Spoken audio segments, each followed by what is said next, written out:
Hi everyone, I'm Any New Province, and this week we're going to find out if Portcullis Vine is possibly Pauper playable. Portcullis Vine is a brand new common from Guilds of Ravnica. It costs 1 green mana for a 0/3 defender that allows you to pay 2, tap, and sacrifice a creature with defender to draw a card. When Portcullis Vine was spoiled, we all jumped to the conclusion that it was going to slot directly into the defender combo shell. Pauper streamer and all-around great community member Proteus went straight to the drawing board, slotting Portcullis Vine into a wall combo list. They took inspiration from fantastic Pauper brewer M. Lovebow, who has had some success with wall combo in the past. Before I break down how Proteus is using Portcullis Vine, I just want to remind you that you can like the video and subscribe to the channel down below. I'd seriously appreciate it. It's a great way to let me know you've enjoyed everything, and it really encourages me to keep making great Pauper content. Alright, let's have a look at Proteus's Defender Stampede. As I mentioned before, this list is at its core a wall combo list, and the most important piece of wall combo is Axebane Guardian. Axebane Guardian costs 2 and a green for an 0/3 defender that you can tap to add X mana in any combination of colors where X is the number of creatures with defender you control. Almost all of the creatures in our deck have defender, so Axebane Guardian is generally going to be tapping for a ton of mana, but we don't want to just make a lot of mana with it, we want to make infinite mana, which I'll get into later in the deck tech. Next up we have Wall of Roots, which costs 1 and a green for an 0/5 defender that allows you to put a -0/-1 counter on Wall of Roots to add 1 green mana to your mana pool. You can only activate this ability once each turn. Wall of Roots is a fantastic addition to this deck because it essentially comes down onto the battlefield for free if you have an Axebane Guardian or another creature that adds mana equal to the number of defenders you control. Also, it's just a great turn 2 play to continue developing our mana. Our last ramp wall is Overgrown Battlement. It costs 1 and a green for an 0/3 defender, and you can tap it to add green mana to your mana pool equal to the number of creatures with defender you control. While this doesn't fix your mana like Axebane Guardian does, Overgrown Battlement is going to be generating insane amounts of mana for us to do all kinds of ridiculous things in a late game. While we would like to be ramping exclusively with defenders, Proteus also included the incredibly powerful Utopia Sprawl as a turn 1 ramp play. Utopia Sprawl costs 1 green mana for an enchantment aura that enchants a forest. When it enters the battlefield, you choose a color. Whenever the enchanted forest is tapped for mana, its controller adds an additional 1 mana of the chosen color. This next package is my favorite part of Proteus's build. It's effectively a toolbox built around spells that cost 3 mana. The card that opens up our library and turns it into a toolbox is this, Drift of Phantasms. It costs 2 and a blue for an 0/5 defender with flying. It's actually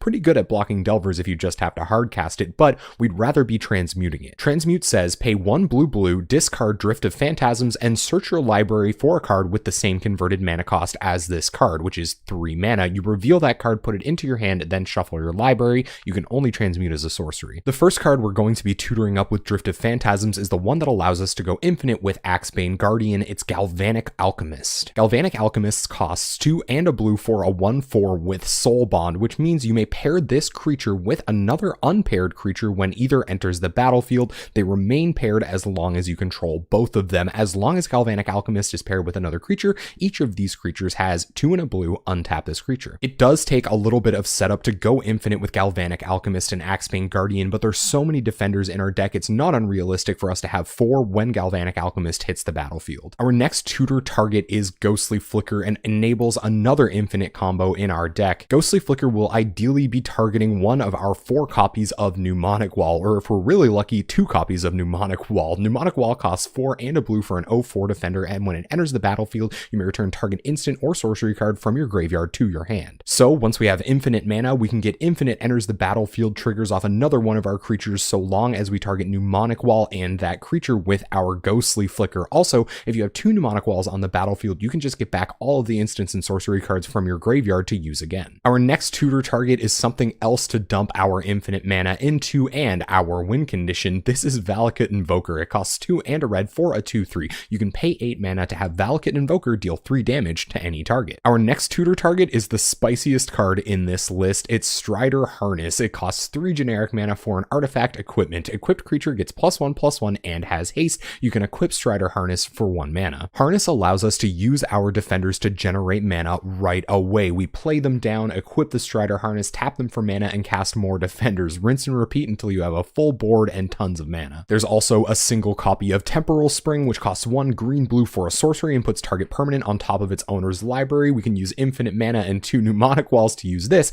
to lock our opponent out of the game by stacking all of their permanents from the battlefield back on top of their library every turn. This next spell might not win us the game when we're generating infinite mana, but it's still a powerful tutor target. It's Pulse of Marasa. It costs 2 and a green for an instant, returns target creature or land card from a graveyard to its owner's hand. You gain 6 life. Pulse of Marasa is going to help us put our combo back together in the face of disruption, but it also allows us to buffer our life total in those hyper-aggressive matchups. Speaking of evasive threats, we have an answer for at least one kind of them in Spider Silk Armor. It costs 2 and a green for an enchantment and gives creatures you control +0/+1 and reach. Wall Combo is a deck that needs a lot of pieces put together all at the same time to go off. Sometimes tutoring for those pieces is going to be too slow, so we've included a ton of card advantage so that we can just draw into them directly. Our first piece of card advantage and another win condition for us is Muldrifter. It costs 4 and a blue for a 2/2 flyer, and when it enters the battlefield, you draw 2 cards. You can also evoke it for 2 and a blue, which means you cast it for 2 and a blue, it enters the battlefield, draws you the 2 cards, but then you have to sacrifice it. We're also running 4 copies of the second half of this deck's namesake. It's Lead the Stampede. It costs 2 and a green for a sorcery and allows you to look at the top 5 cards of your library. You reveal any number of creature cards from among them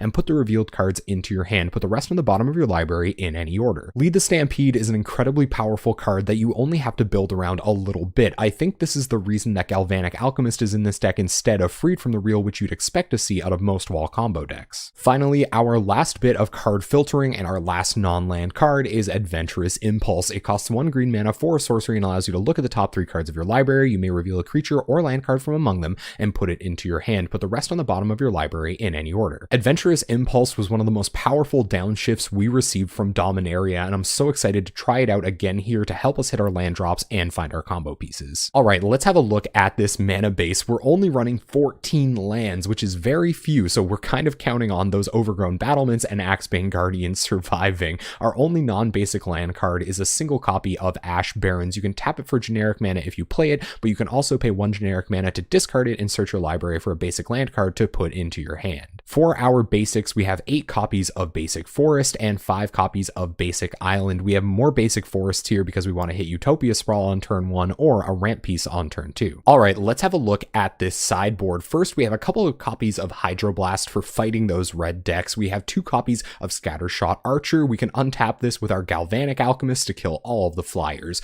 We have 2 copies of Moment's Feast for those hyper-aggressive matchups. We can flash it back and get extra fogs. We have 1 copy of Fade Away if our opponent is playing a ton of creatures and not a lot of mana. We have 1 copy of Auraflux for blowing up enchantments. We have a copy of Reaping the Graves for getting creatures back in grindy matchups. We have 3 copies of Temporal Spring if we want to get on the land destruction plan. We have 1 copy of Moonglove Extract as a little bit of spot removal. We have a copy of Squall for blowing up all of the creatures, and we have another Pulse of Marasa for gaining a bit more life. And there you have it, Defender Stampede by Proteus. We're going to take this deck into a league at twitch.tv/AnyNewProvince this Tuesday night at 7 p.m. Atlantic time. We're there every Tuesday night playing possibly Pauper playable decks. Before I go, I just want to remind you that you can like the video or subscribe to the channel down below. I'd seriously appreciate it. It's a great way to let me know you've enjoyed everything, and it really encourages me to keep making great Pauper content. Thank you so much for watching. I hope you enjoyed this deck tech, and hopefully I'll see you on Tuesday night.